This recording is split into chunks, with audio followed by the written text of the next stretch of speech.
Greetings from Kansas City, my name is Keith. Welcome to the channel. So recently I've been putting up a lot of shorts talking about triads and various forms of triads, different versions that you could do, but a common theme that I have with it is saying this works right up across the fretboard. So what do I mean by that? If you know what I mean by all of that stuff, this is geared more towards the beginner and understanding that, because I feel like if you understand that term that I'm saying, then this is not going to be your video, but if you don't, please stick around. But before I start, PSA, I'm not trying to sell you anything. I live in Kansas City, and I said at the beginning of the video for a reason. I wear a lot of Kansas City hats, so if I lived in New York City, I'd be probably wearing a lot of New York hats, or LA, Los Angeles hat. But either way, I don't want to be alienating anybody here. I just like hats, and I just happen to live in Kansas City. It's all fun. It's all for the love of guitars, isn't it? All jokes aside, let's hop down to the fretboard, and I will go through some of this stuff here with the triads. So we have our C chord here, right? And I've been saying that if you distill that down to the triad, this is our A-shaped C triad. And that's a root position triad because our root is right here. It's a C. Now when I say moving on up the fretboard, what do I mean by that? Here's exactly what I mean. If we have a C chord here, for example, just a C bar chord. Move it up 2 frets, we know we have a D. Move it up 2 frets, we know we have an E, F, G, and then back up to an A, and it keeps on going right up across the fretboard. That's what I mean. The same exact thing applies to triads, right? So this is our root position triad for C. The same thing applies up here. This is a D, E, F, G, A.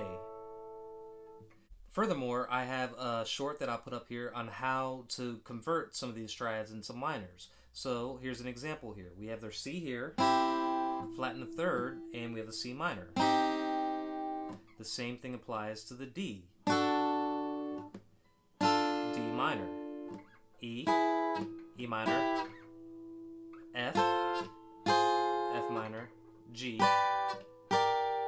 G minor, A.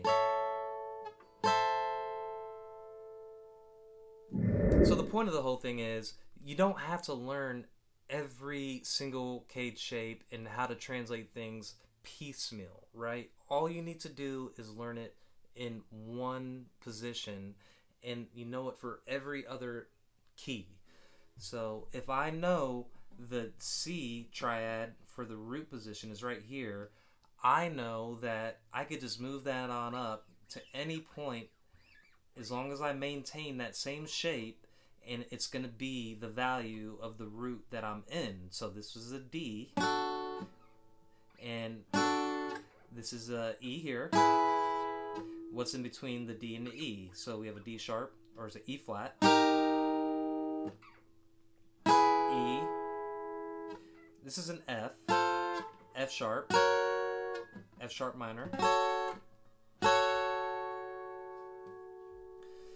So if you know minor voicing on the fretboard, then all you need to do is know it in one position, and it applies to anywhere that you are on the fretboard. So that sounds pretty simple, and in reality it is pretty simple, because when you're first starting to learn guitar, you're looking up different chords for different songs, and you have the lyrics and you have the chords above them, and 9 times out of 10, a beginner that's starting to learn guitar is going to be playing all those chords right up here in the open position. Even if the song says a C, doesn't mean that the C is played up here.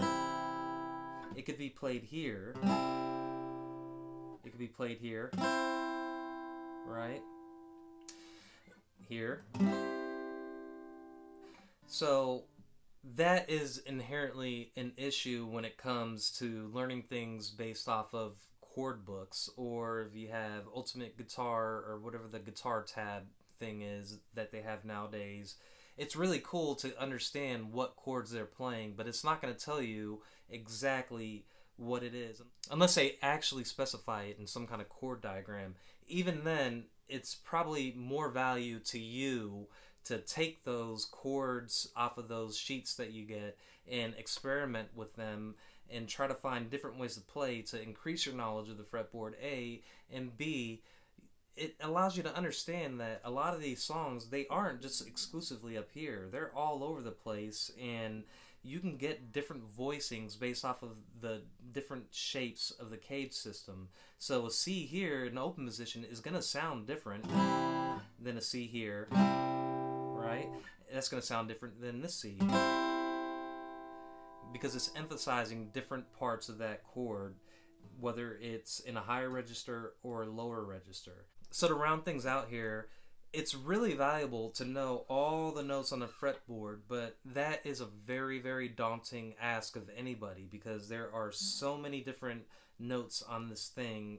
You would have to really, really dedicate yourself to learning the fretboard, and that'll just take forever. So to start things off, I would at least, at a minimum, know the notes on the E string, the low E string here. So we already know we have a low E, F, G, A, B, C. Notice that the B and C are 1 fret apart instead of 2. B, C, D, and then back up to the E. So if you know those whole notes, E, F, G, A, B, C, D, E, all the way up from the top to the bottom, or from the bottom to the top, then everything in between is either sharp or flat, depending on what key you're in. So at a bare minimum, learn the main whole notes on this low E string, and then work your way down. But you'd be able to go so far just knowing the notes on this one string, and before you know it, you're going to be there. So I know a lot of people are going to look at this video and be like, I already know that, been there, done that. But you know, a lot of people don't know this stuff, and it's really valuable to know. So the fun thing about learning guitar is it's a journey, right? In this journey, you're going to have those epiphany moments, those aha moments where somebody tells you something, or you just learn something intuitively or instinctively that it just opens up doors for you. And I really hope that this does the same for you. That's the purpose of these videos that I've been putting up, and a lot of these shorts, is to kind of give you the keys to the door so you could take that and run with it. So these lessons aren't really geared towards advanced, intermediate, or beginner. It's geared towards people that just want to learn. Maybe you don't know something that I've showed you here. Maybe you do and you just skipped along. But the goal of the whole thing is, for the love of guitars and this instrument, is to kind of spread the wealth, give you the keys to the door that you could open and you can experience those aha moments. So what might seem trivial to you now might not be for somebody that picked up a guitar a few months ago or a week ago. So if you found any of that valuable, I really encourage you to like and subscribe. It's free to like, it's free to subscribe. I don't ask for money for this. So I really do hope this helped, and for those of you that already knew this, you probably already left the video, and for those of you that didn't, thank you for sticking around and watching, and I really hope that I kind of shed some light on all this stuff here. It could seem daunting, and it could seem like a complicated instrument, and really it is, but it doesn't have to be. These little things, these little nuggets that you get here and there are valuable. Whether you find it from me or whether you find it from anybody else out there, there's tons and tons and tons of really good YouTube teachers out there. I mean, I could name off the bat. You got Eric Haugen. If you want to learn theory, go to his channel. If you want to learn how to play like a amazing Nashville guitarist, go to Guthrie Trapp. Or if you want to learn how to be an amazing session guitarist, go to Tom Bukovac. There's just so many people. I mean, Marty has his stuff, and then John, I think the British guy's name is John. Is he from Britain? That might be rude. So I hope everybody has a wonderful rest of your day, and I will talk to you later.